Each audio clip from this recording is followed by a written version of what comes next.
সূর্য ওঠার সাথে সাথে দুর্গম অঞ্চল থেকে পাহাড়িদের আগমন ঘটে খাগড়াছড়ির বাজারে। পাহাড়ি মেয়েরা পিঠে করে জুমে উৎপাদিত ফসল বিক্রির জন্য ছুটে আসে এখানে।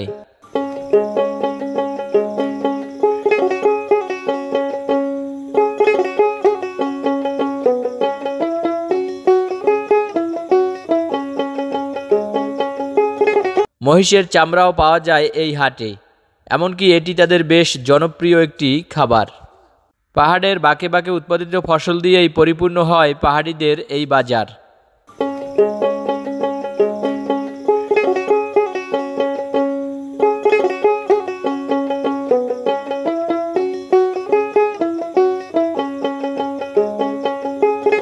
পাহাড়ে বসবাসরত সকল সম্প্রদায়ের লোকেরা বিভিন্ন ধরনের খাবার খেয়ে থাকেন। ব্যাঙ, কুচিয়া, শূকরের মাংস, শামুক, ঝিনুক ও নাপ্পি সহ আরও বেশ কিছু খাবার।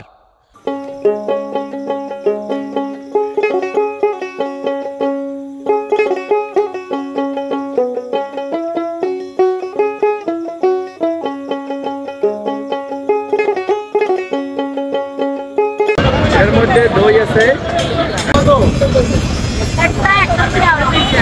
একটার ভিতরে 1 কেজি আছে, 100 টাকা।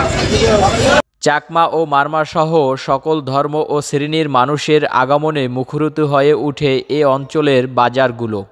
এ বাজারের প্রত্যেকটি ফসলই সরাসরি পাহাড়ে বসবাসরত জনগোষ্ঠী নিজেরা সংগ্রহ করে বাজারে নিয়ে আসেন।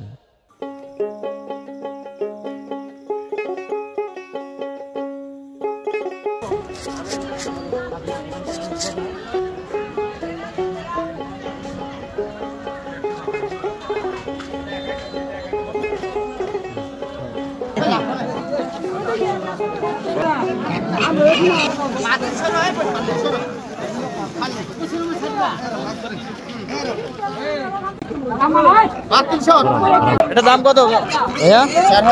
4000।